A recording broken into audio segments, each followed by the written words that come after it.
In early March, Donald Trump claimed that the conflict involving Iran would be resolved within 4 to 6 weeks, after which both oil and global influence would belong to America. However, the last 6 weeks have instead resolved two major illusions. The first is America's belief that it can simply attack and enslave a nation under the guise of teaching them democracy. The second is the long held narrative that Israel is merely a perpetual victim of Arab aggression, acting only in self defense. The world is beginning to question the idea that Iran is the sole villain and that Israel's right to exist justifies any action it takes. As American global dominance diminishes and its military strategies face setbacks, Israel's victim card is also expiring. The mask is falling away, revealing a different truth.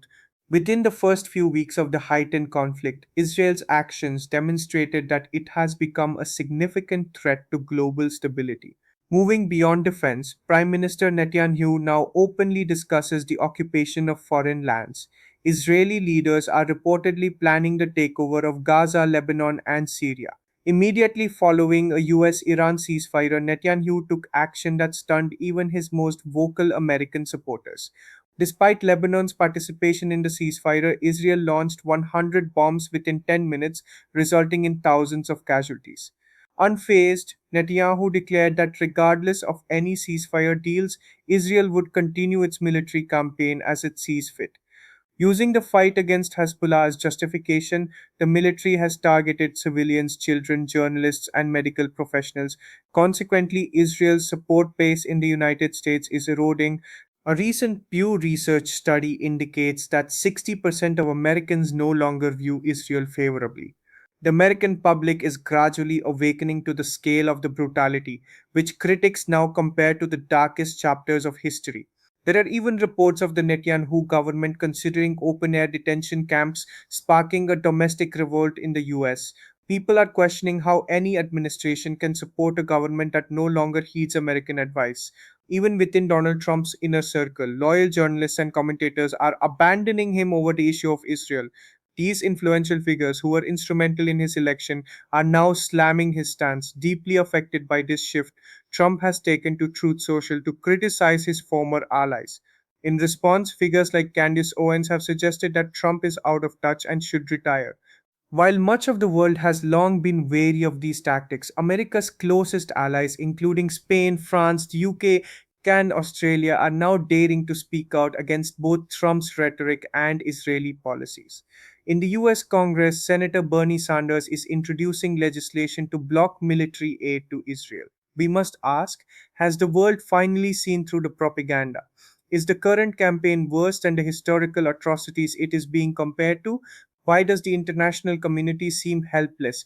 And does Netanyahu hold undue influence over American leaders? For Netanyahu, continuing the war is increasingly seen as a matter of personal and political survival.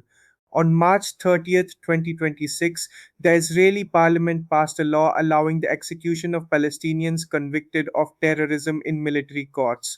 Under this law, terrorism is defined broadly enough to include stone pelted or slogan shouting acts the IDF classifies as terror. Death penalty is now the standard, with life imprisonment becoming the exception.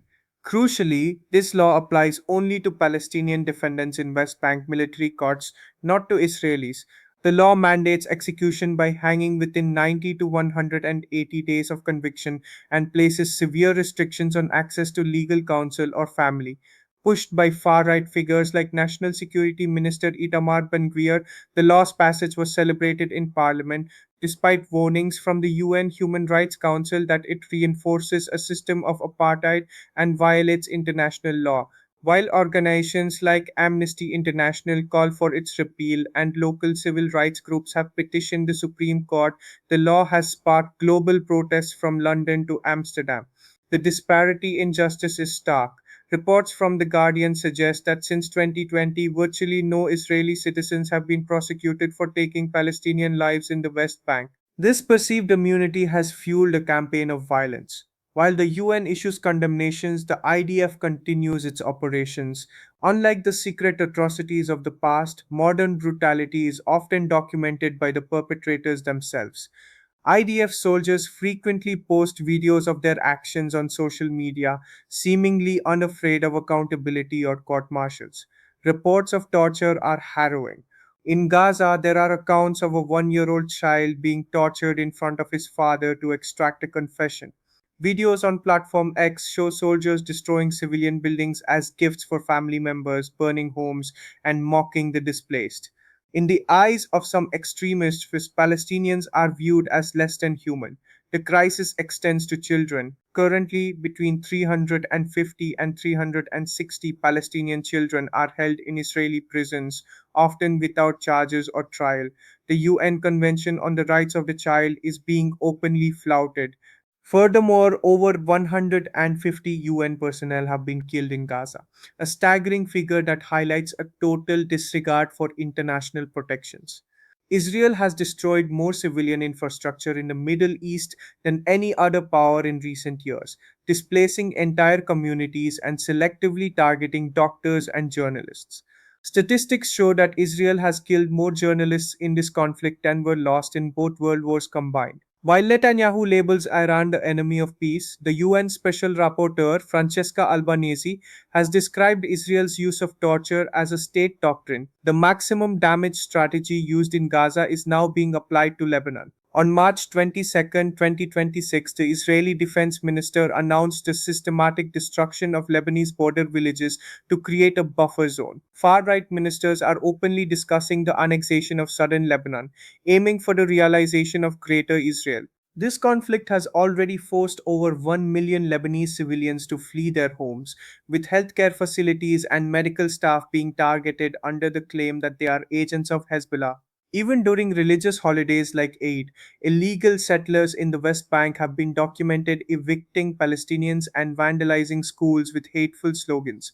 The International Court of Justice has ruled the occupation of the West Bank and East Jerusalem illegal, yet the settlement expansion continues unchecked. The global community is at a crossroads. While anger is growing, it is vital to distinguish between the actions of a government and the Jewish community at large. Many Jews and Israelis are actively protesting Netanyahu's policies. However, the time for mere condemnation has passed. International bodies are now calling for widespread sanctions against both Israel and its enablers to ensure that human rights violations have real consequences. Countries like India must also remain cautious lest they find their own leadership influenced by these same external interests.